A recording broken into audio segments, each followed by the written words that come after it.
In the beginning, when Bill Kaysing spent his time looking through many photographs that NASA released, he was shocked to find many photographs that appeared to be taken with the aid of fill-in lights or reflectors. Fill lights are artificial light sources used during film and theatre productions in order to bring up the detail on the shadowed side of an object, like a key prop or an actor's face. Likewise, reflectors are also used for this purpose. It is important to note that during the Apollo missions, the astronauts did not bring any artificial lights to the moon, nor did they bring any flash photography. This means that the only lighting up there would be that from the sun.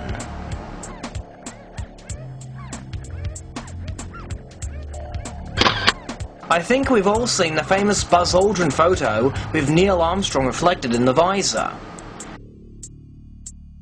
Despite the fact that the sun is clearly behind Aldrin's left shoulder, as illustrated by his shadow pointing away from his front right, we can clearly see that the front of his spacesuit is lit up.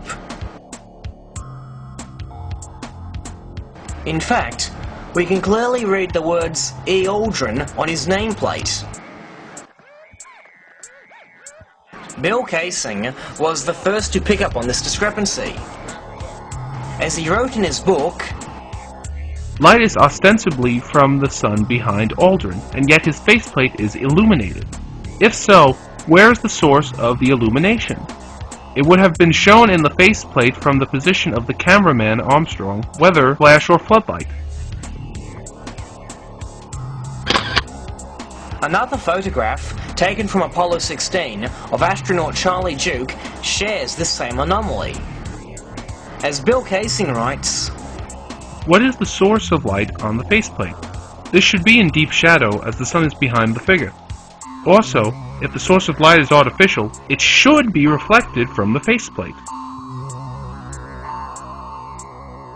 Because no light source can be seen reflected in these visors, this led David Percy to conclude that these reflections were superimposed into the image. This false reflection must have been composited or painted in over the original image. The reflection we see in the visor cannot be that of the photographer of the image. When presented with these arguments, propagandists claim that this is simply the sun's light reflecting off the lunar surface and illuminating the shadowed side of these objects.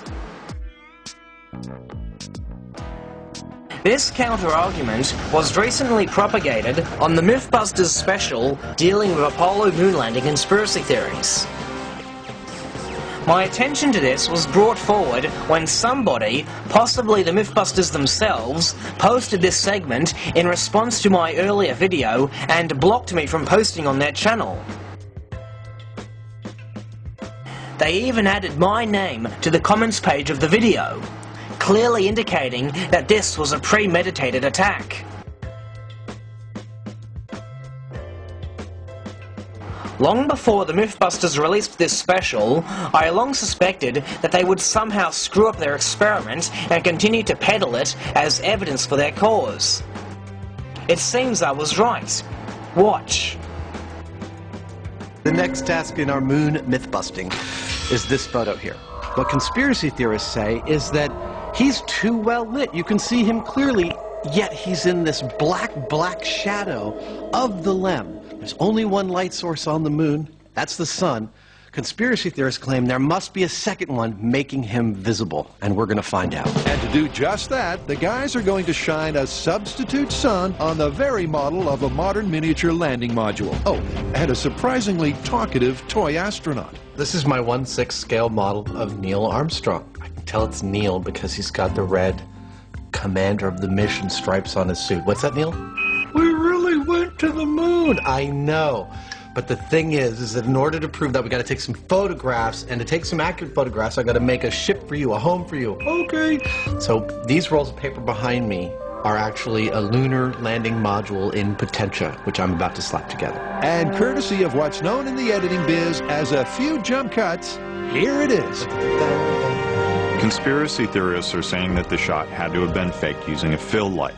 Personally, I think it's because the moon's surface is reflective. And when you think about it, you look at the moon on a clear night, It's obviously reflecting light back at you. That's why you see it. The question here is it enough to create this shot? To test Jamie's hypothesis that the mythical fill-in light is simply sunlight bouncing back off the moon's surface, the guys black out the set. Behold our moon landing set. Because it's all about reflectivity, we put blacks all around the shop, covered the whole set to eliminate any spill, any reflected light that's not coming directly from our moon's surface.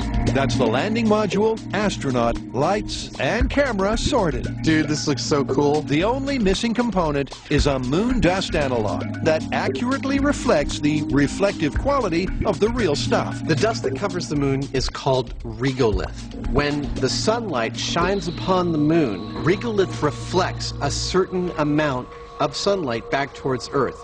That reflective quality is called its albedo. Now, the albedo of moon dust is between 7 and 10%, according to our sources at NASA. To make our version of regolith, we used Portland cement and charcoal powder. Now, to measure the albedo, or reflected light coming off of it, we used a light meter and our fake sun. 8%, dude, that is perfect. What we just showed with this test is that our sample regolith has a reflective index of about 8%, which makes it ideal for us to test with.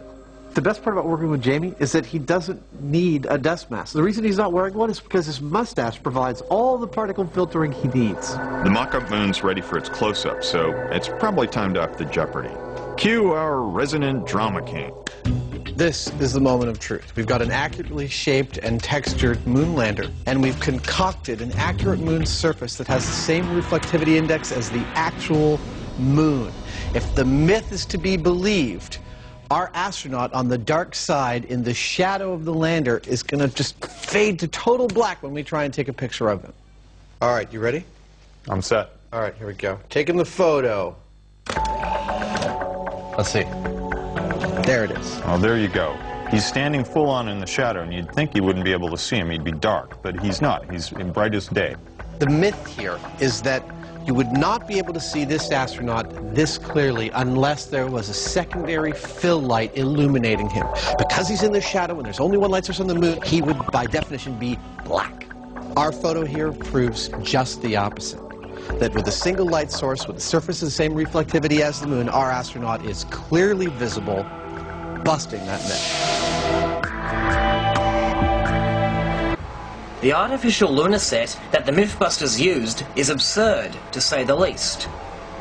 To start with, for their fake lunar surface, the Mythbusters used Portland cement. To make our version of regolith, we used Portland cement and charcoal powder. I have no idea where they got the idea that their surface had an albedo of 8%, because according to the American Concrete Pavement Association, newly applied grey Portland cement has an albedo of 35% to 40%. Even if weathered, it will still have an albedo of 20% to 30%. Not only is this albedo much higher than the moon's, it is also in the vicinity of the albedo of the Earth seen from space. Earth shines much brighter than moonshine.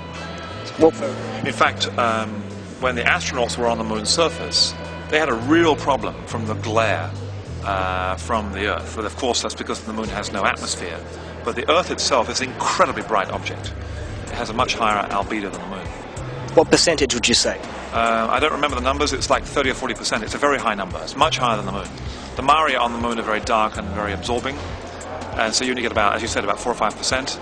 But the Earth is much higher albedo, much brighter. And if you think that is way too bright, try white Portland cement.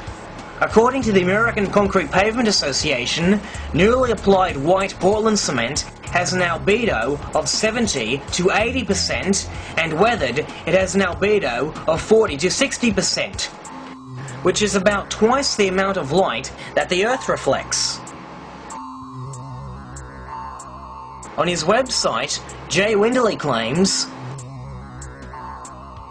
"The Mythbusters took great pains to achieve the proper reflectivity of the lunar surface. But as we've just demonstrated, to try and simulate the lunar albedo, The Mythbusters used the one type of cement whose lowest reflectivity is more than 3 times as bright as that encountered on the Moon.